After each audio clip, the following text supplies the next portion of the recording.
जब नाश मनुष्य पर छाता है, पहले विवेक मर जाता है। Welcome to Indian Fight Junkie. Indian Fight Junkie में आपका स्वागत है। अगर आप इस चैनल में पहली बार आ रहे हैं तो सब्सक्राइब जरूर करिएगा, क्योंकि नॉलेज की गारंटी है। अगर नहीं मिला तो जाते समय अनसब्सक्राइब भी कर दीजिएगा और 2-4 गाली भी दे के जाइएगा, ठीक है। हम बात करने वाले हैं UFC 271 की। अभी खत्म हुई है मेरे ख्याल से 10 मिनट पहले। तो मेरा जो रिएक्शन है वो इंस्टेंट रिएक्शन है और जो कुछ मैंने देखा है उस पर है, ठीक है। तो सबसे पहले बात कर लेते हैं बॉबी ग्रीन की। यार I am coming to Robert Whittaker, but let's talk about Bobby Green first. सबसे पहले बात कर लेते हैं बॉबी ग्रीन की। जो फाइट थी, जो एक्सपेक्टेड था वही हुआ, बट हस्परैट का जो मैनेजर है वो बाद में आके ये बोलता है कि हस्परैट 100% फिट नहीं था। तो मेरे को समझ में आता है कि ये बकचोदी क्यों चलती है हर बार। अगर पहली बात तो अगर 100% फिट नहीं था तो फाइट में आए क्यों आप। दूसरी बात, आप ही क्या लगता है पूरी दुनिया के सारे फाइटर 100% फिट होते हैं? आपको हर फाइट के बाद पता चलता है कि इसको MCL की इंजरी थी, जैसे कि आपको इंगानू का पता चला। आपको वंडर हुआ कि वो फाइट याद होगी जिसमें उसके दोनों हाथ टूटे हुए थे। आपको आपके कैलिफोर्निया किड अपना यूराया फेवर की फाइट याद होगी जब उसके दोनों हाथ और एक टांग टूटी हुई थी, मतलब एयरलाइन फ्रैक्चर था, राइट। कोई भी 100% नहीं होता, ये फाइट गेम है दोस्त। 100% आप सिर्फ जिम में होते हैं। तो ये सब बहाने हैं। Win is a win is a win, loss is a loss is a loss, ठीक है। उसके बाद अभी फाइट में आ जाते हैं Moicano versus Alexander Hernandez. Moicano ने वही किया जिससे लोग उसको उम्मीद करते हैं। Rear naked choke win for Moicano. मेरे ख्याल से मोइकानो की 70% फाइट ऐसे ही एंड होती है RNC में ही। और जहां तक बात अलेक्जेंडर हर्नांडेज की है, उसके लिए थोड़ा सा दुख है दोस्त, क्योंकि एक समय ऐसा था कि अलेक्जेंडर हर्नांडेज मेन इवेंट हुआ करता था। न सिर्फ उसकी फाइट अच्छी थी, बाकी जवान भी बहुत चलाता था। आज जवान तो आज भी चल रही है, बट हाथ पैर चलना कम हो गए, है ना। उसके बाद ब्रंसन कैनेडियर, जैसे कि मैंने कहा था कि ब्रंसन को अगर जीतना है तो फर्स्ट राउंड ही उसका बेहतरीन चांसेस है। फर्स्ट राउंड में ब्रंसन हमेशा फायर की तरह आता है। पहला राउंड बहुत बेहतरीन गया था उसका। दूसरा राउंड से आपके कैनेडियर ने वो कर लिया। कैनेडियर इस फाइट को जीता क्योंकि कैनेडियर नो डाउट इस फाइट में बेहतर था। इस फाइट में बेटर फाइटर जीता ईमानदारी से। नॉकआउट विन फॉर कैनेडियर। और क्योंकि अजरल, मैं बता नहीं सकता आपको फाइनल क्या है क्योंकि वहां तक पहुंचा नहीं हूं मैं, बट कैनेडियर का भविष्य यह है कि he is going to fight for championship next, ठीक। जहां तक ब्रंसन की बात है, आई एम सैड। मेरे ख्याल से ब्रंसन के कल के लिए ये एंड ऑफ द रोड है। वो कभी टाइटल के लिए फाइट नहीं करेगा। हाँ, गेटकीपर रह सकता है, जैसे कि वो कम से कम 5 साल से गेटकीपर है। गेटकीपर क्या होता है, अगर आप इस चैनल में नए हैं तो आपको शायद ना पता हो। आप मेरे चैनल में एक वीडियो होगा गेटकीपर पे, वो समझिए। मेरे पास यहाँ ज़्यादा टाइम नहीं है गेटकीपर के बारे में बताने के लिए। तो ब्रंसन या तो गेटकीपर बन के रहेगा, या तो धीरे धीरे जाके एक समय ऐसा भी हो सकता है कि जॉबर बन जाए। पर मेरे ख्याल से जॉबर तो नहीं बनेगा। पर ब्रंसन के लिए चैंपियन बनने का ड्रीम जो है यहाँ आके खत्म होता है। He was a good fighter. जैसे कि मैंने कहा था कि मेरा दिल चाहता है दोनों ही जीते, तो कैनेडियर जीत ही गया है। हम उन फाइटर का समर्थन नहीं करते दोस्त जो बेहतरीन फाइटर होते हैं। फिर ऐसे में मजा क्या है? सबसे बेहतरीन फाइटर होता है कहने का मतलब है, फाइटर वो होता है जिसकी लाइफ भी फाइट में जाती है। और कैनेडियर की कहानी भी वैसी है, ब्रंसन की कहानी भी काफ़ी इंस्पायरिंग है, ठीक है। तो कैनेडियर वर्सेस हो जो भी हो, नेक्स्ट चैंपियनशिप फाइट होगी मिडिल वेट में। ये आप लिख के रख लो। मेरे ख्याल से 4 महीने बाद ही होगी, या शायद 3 महीने बाद भी हो सकती है। 74 तक मेरे ख्याल से फाइट बुक हो चुकी है, तो 75 हो सकती है, 275। अब बात कर लेते हैं को मेन इवेंट में। सबसे पहली बात, को मेन इवेंट में ये कह दूंगी कि wow wow wow wow wow, awesome fight.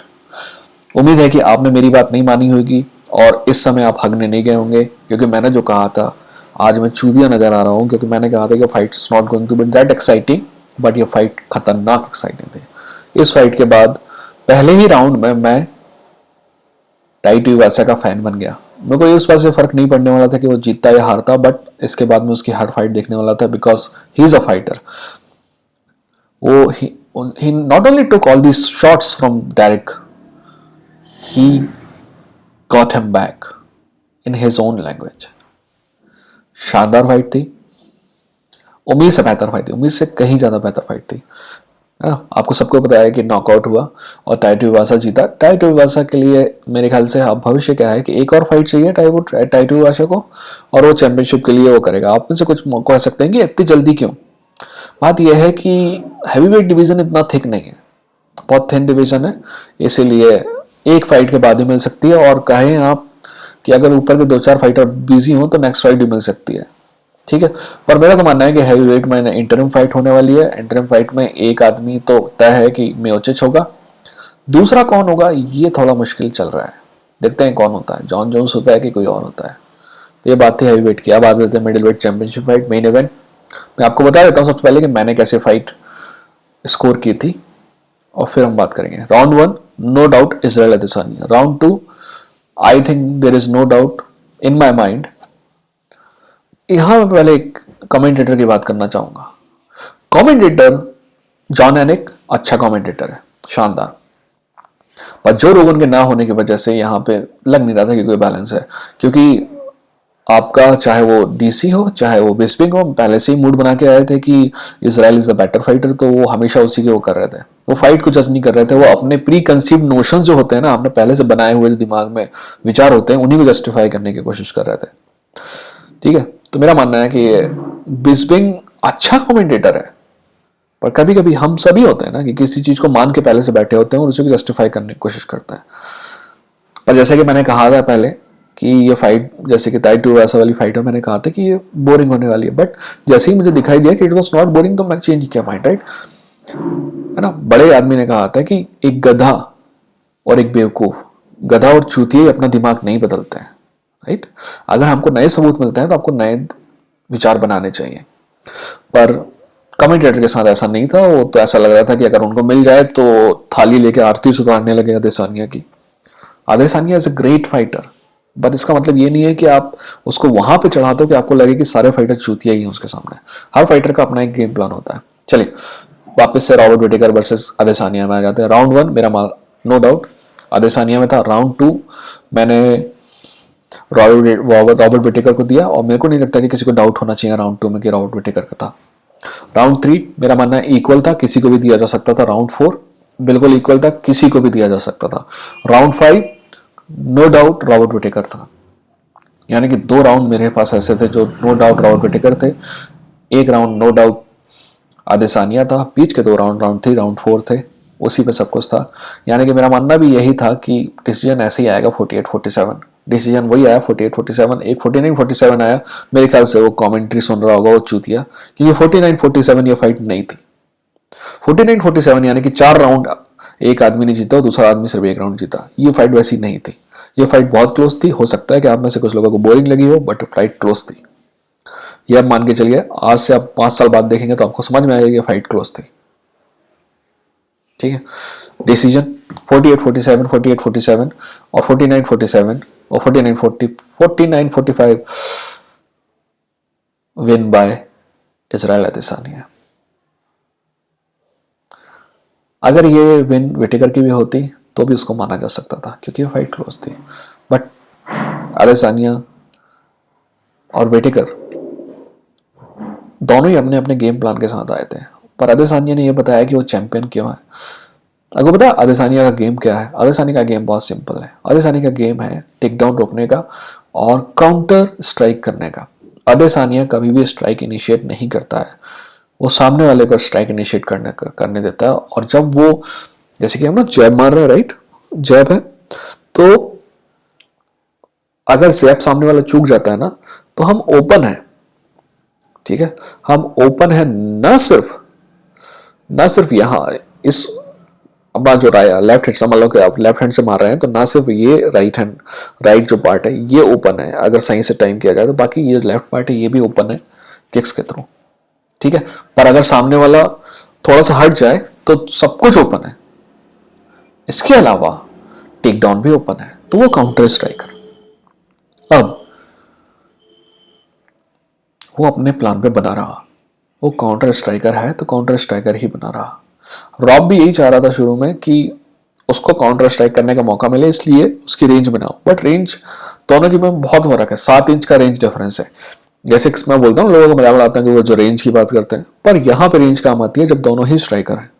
ठीक है, ये फाइट हो सकता है आप में से बहुत से लोगों को बोरिंग लगी हो, पर मुझे काफ़ी अच्छी लगी क्योंकि ये फाइट बराबर की थी। और जब फाइट बराबर होती है तो ही फाइट होती है, क्योंकि अगर फाइट एक तरफा होती है तो वो तो बीट डाउन होता है। कमेंटेटर के बारे में बता दिया मैंने आपको। एक और बात है, डेना वाइट प्रेस कॉन्फ्रेंस में मेरे ख्याल से आएंगे तो बहुत सारे हमको जवाब मिलने वाले हैं, चाहे वो इंगानू के हों, चाहे नेक्स्ट फाइट किसकी होगी मिडिल वेट में उसकी हो, चाहे हैवी वेट में किसकी फाइट होने वाली है उसकी हो। तो 2-3 चीज़ें हम शायद सुनने में आए। मेरे ख्याल से कैनेडियर वर्सेस अदेसानिया नेक्स्ट फाइट होनी चाहिए मिडिल वेट में।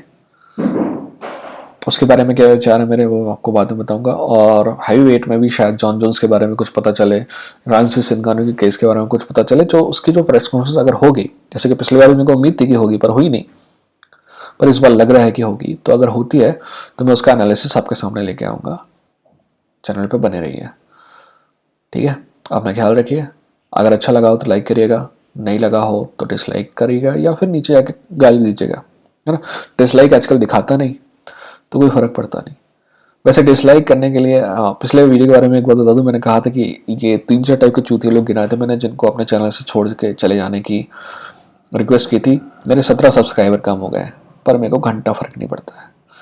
अगर आप बांटो और राज करो की नीति में विश्वास करते हैं ना, तो गांड मराइए, मेरे को कोई फ़र्क नहीं पड़ता, ठीक है। ये चैनल आपके लिए नहीं है।